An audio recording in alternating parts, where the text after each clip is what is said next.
podcast. I'm your host, founder, and executive producer at the Film Fund, Thomas Verity. I'm also an award-winning filmmaker, producer, and film festival judge. I started the Film Fund to give filmmakers an easier, alternative way to get their films funded. Instead of working on a screenplay, crowdfunding campaign, or grant application, you write one sentence pitching your film for a chance to receive up to $10,000 and other prizes to make it. Our Spring 2021 narrative and documentary funding contests are in full swing, so don't forget to submit your pitch. Check us out at thefilmfund.co to enter your one-sentence pitch for a chance to receive up to $10,000 to make your film. And we want to remind listeners that contests do happen regularly, so if you're listening at a later date, check the website at thefilmfund.co for the most up-to-date information. Today we have Lynn, Maya, and Annette today to the audience as previous winners of the Film Fund documentary funding contest. I want to welcome them and thank them so much for coming.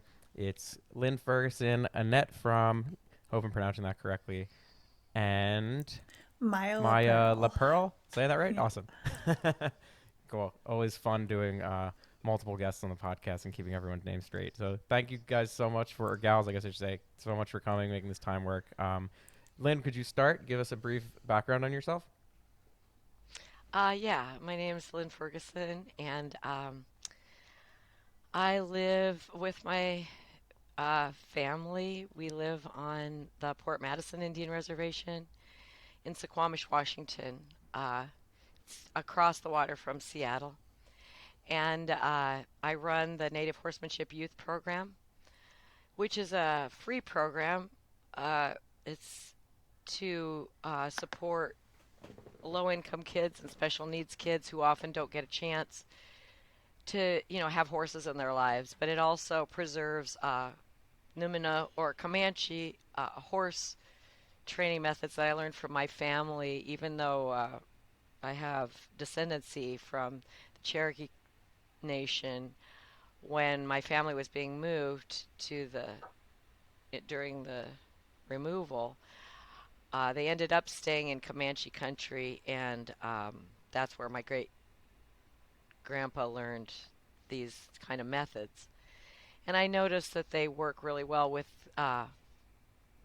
kids that have been in trauma. I have a lot of kids, but I also raised a bunch of my other relatives, little relatives, and they did really well with the horses and this method. So that's what I do. I play music for a living, so that's what's supported the horse program. But now that I'm mostly retired, and so I write grants and we get donations to sell music and do music fundraisers to keep this program going, which has been going since 1998. That's awesome. So, yeah, it is really great. But I did want to get a film done. I'd spoken with Annette and then Maya, and we're trying to get this together. There's going to be a summit of native horsemanship, different people and different tribes that do native horsemanship, and I wanted to have something to show them. That'll be next year, hopefully. Have it live. I think at University of New Mexico, maybe. And I'd like to have something to show other tribes, that this can be done. It's inexpensive if you have land and you have an appropriate horse and this, your cultural knowledge, and it's so that's why I was interested in having a short documentary done about it. And also, I've done a lot of audio posts for film and TV, so I figured that I could save money, by doing it myself. Awesome. So, you know, that I just thought it would be a good way to be able to bring this to other tribes and other communities, because it's worked really well for to bring horses to communities that don't generally get to have horses in their lives because of uh, well, different things, but a lot is financial reasons. And the same as with the kids that needs to have treatment, some kind of, it helps with kids who have different special needs, maybe on the spectrum, autism spectrum, or in a wheelchair, and we don't charge, so there's no issue with insurance or anything like Mhm. that. So it's just bringing it to more people. That's great. So so many That questions about that, that's it. but we'll definitely get Okay. into it. Maya, could you give us a brief background? Yeah, so I was a teacher formerly and an artist, and I recently sort of started transitioning into journalism, audio and video journalism. Okay. Um, I'm a grad student at the University of Oregon in their multimedia journalism program, and I met Lynn. Well, I talked to Lynn first several years ago when she was on a podcast that I was working on called How I Get By. And her and her program have just been on my mind ever since. We kind of briefly talked about wouldn't it be so cool for someone to make a movie up there and or a video and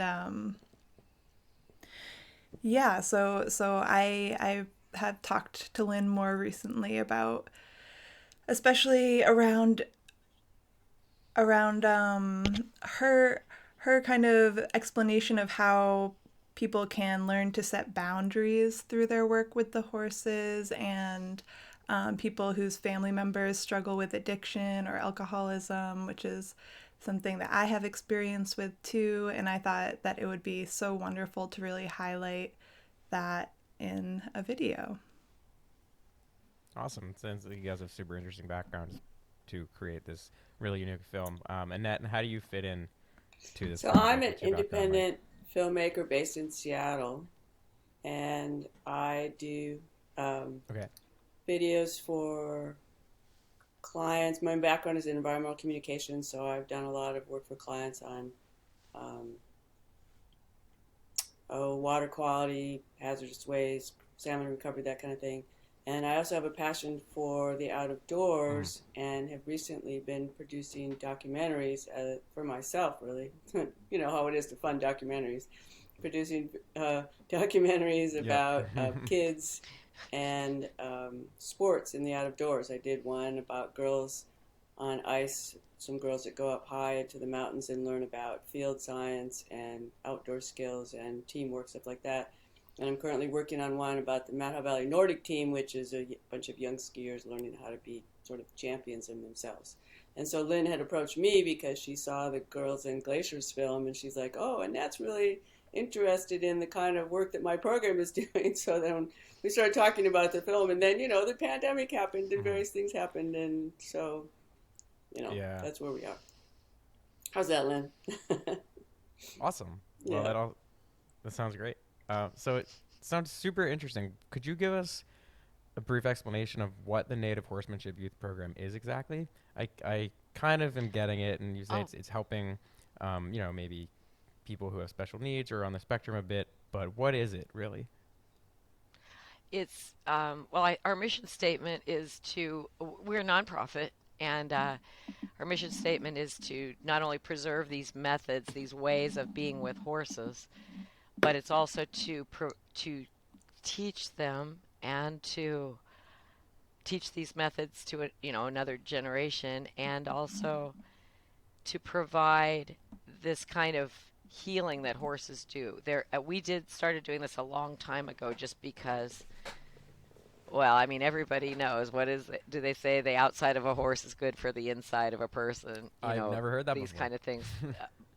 Oh yeah, I think it's a Winston Okay, Churchill quote. that's awesome. But horses are particularly healing, and lately, since I've started this program, they have equine therapy, and actually, that's how our insurance reads.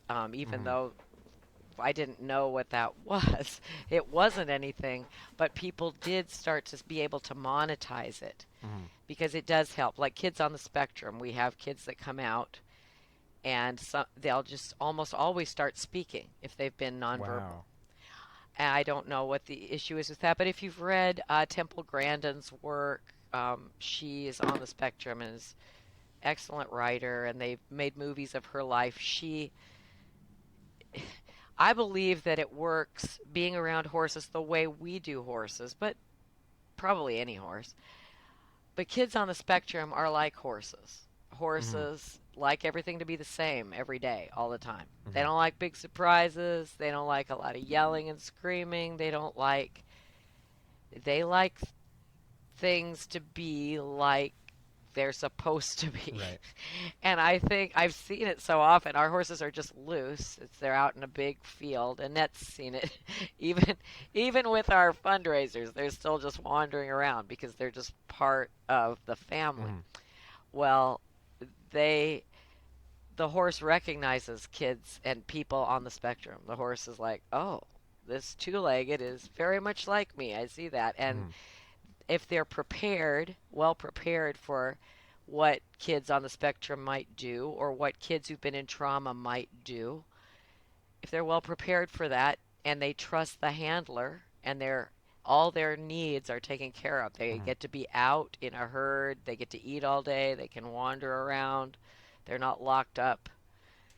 Then it's just healing. They just happen to be really healing animals. I don't know why, but I've Mhm. seen it, and I don't have any training in that. I'm just a musician. That's, yeah. So I don't know, but I can see obviously that there's some kind of healing going on Mhm. especially when they see kids on the spectrum. That's so interesting. Often the kids, I used my stallion, and he passed away recently. It's been very hard for us. He Yeah, I'm was sorry to our hear that. main horse.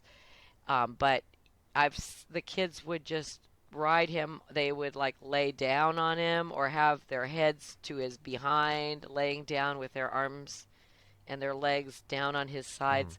A lot of times kids on the spectrum want to have a lot of contact. And horses are really good for that. You can hug a horse.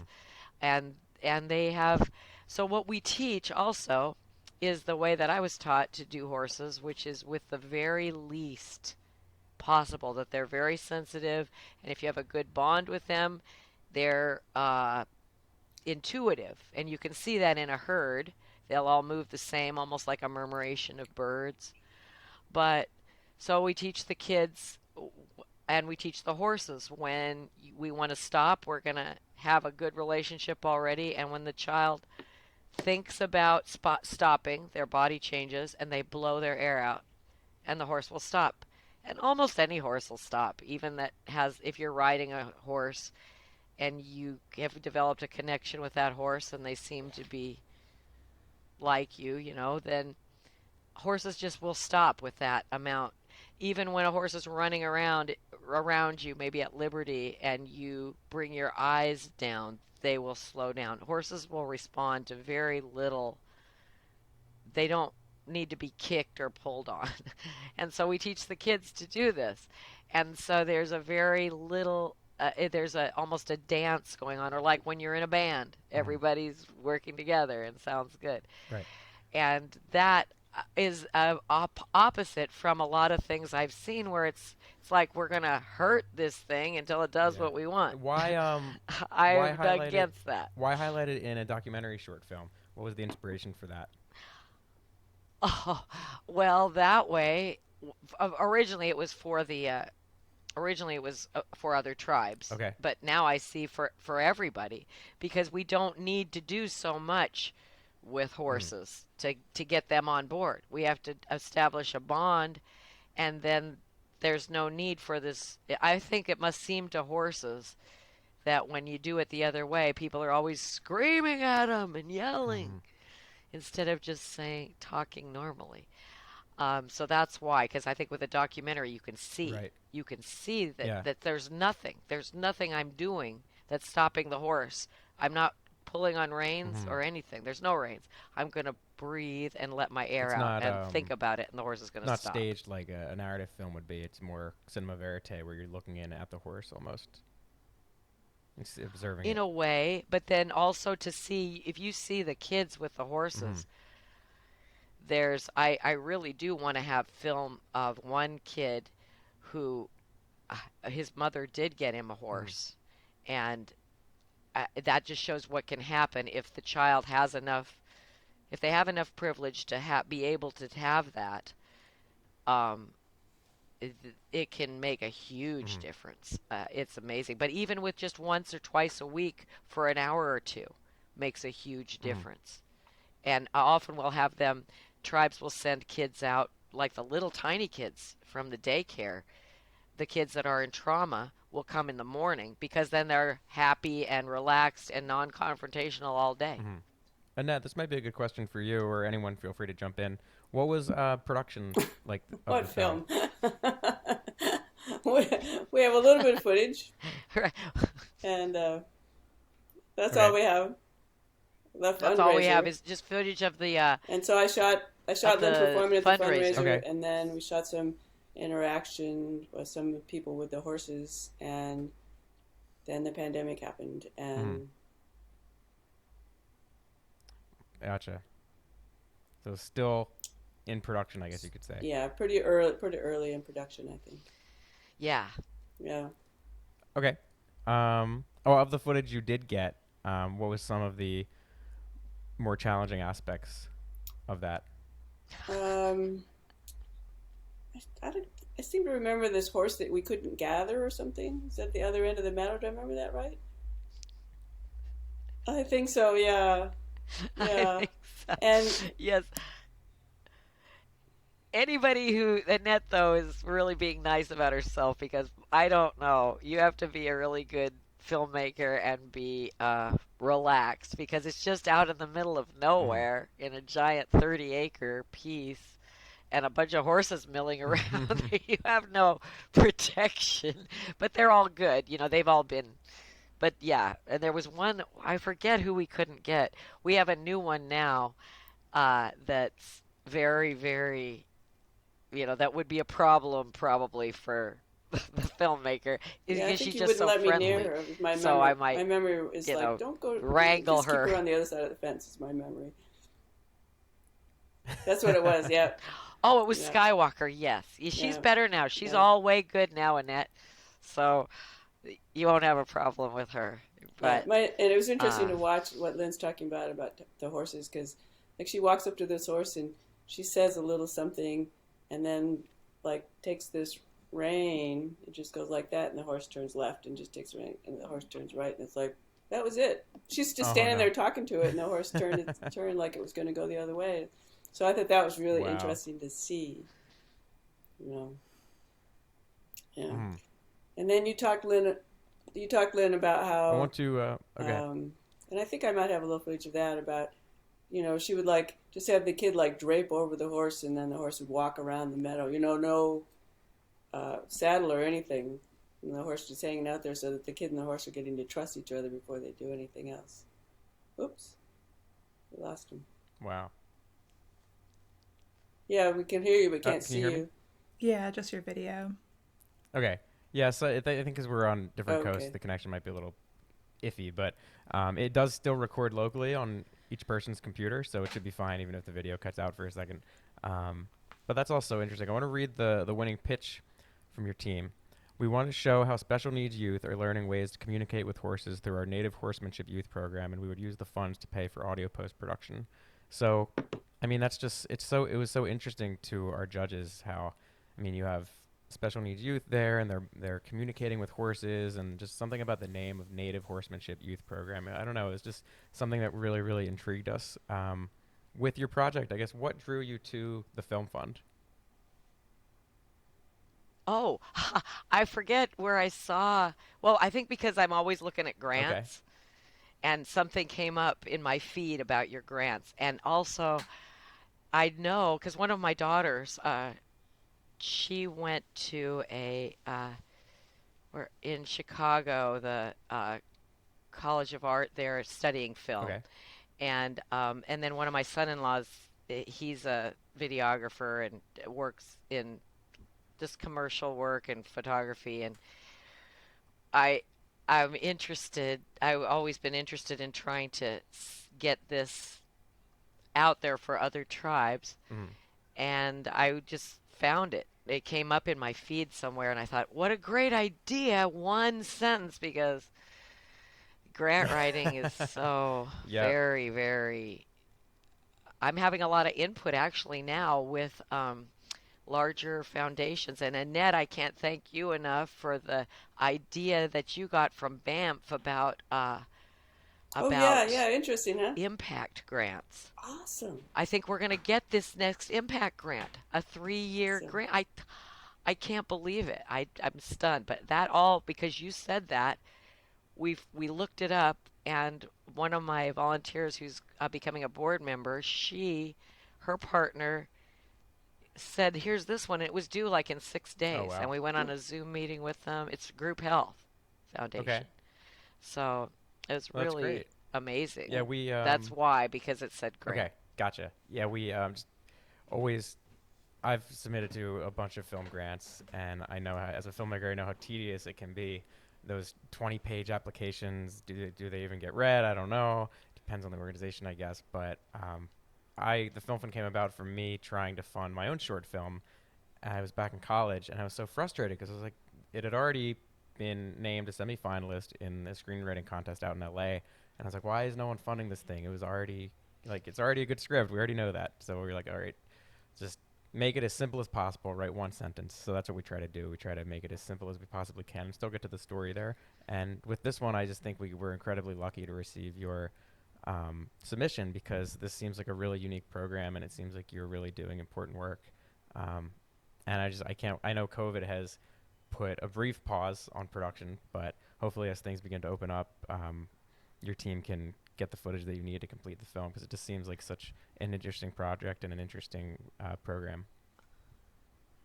I'm sure we will. And Maya, I like Maya's idea that she approached me, and we had already were kind of in pause with Annette, but her idea about how it does relate to addiction and boundaries so Mm. much because you're not safe.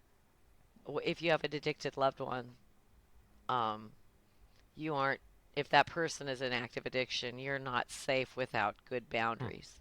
And we're not safe anyway without good boundaries. But with a horse, there's some horses that are not as safe, and you have to have way bigger boundaries with those horses. And then these horses we use in our program, like little Chocolate Batman. She's a little mini. She's so tiny, and she's really old. Nobody has to have any boundaries with her because she doesn't have any teeth, and she doesn't really like to get up. Mm-hmm. So she's fine. But then we have another larger, younger horse that we're training for the program, but we can only have certain kids in there working with him because he's you have to have bigger boundaries with him because he doesn't know, as much, whatever reason. Or horses that have been abused. If people are come in contact with them, you will need boundaries even while you're regaining that horse's trust, just like people. So it teaches you a lot about how to deal with people that you might love, but you might need to have some type of detachment and boundaries with love there. And that's easy to do with horses because they weigh 1,200 pounds and you better have a boundary. Yeah, that's so interesting. Maya, tell me a little bit about your role in the production. Well, I'm newly involved in the production. We just Okay. sort of started talking about it again recently. Mm-hmm. So I've just sort of been in conversation with Lynn and Annette so far, and I know about Lynn's program from speaking to her before, and Mm-hmm. yeah, so Gotcha. that's where I'm at. Okay, cool. Still early She's in the going to process. come for a visit. Okay, very cool. And what advice would you give? So I guess Lynn, you were the one who submitted the pitch sentence. What advice would you give to other filmmakers who are looking to submit to film fund contests? You probably ask, I probably ask Annette and Maya, but I'm assuming it's like it is making, an album. And this one, the album that's coming out for a fundraiser now is my 20th one, and I know how hard it is to do that.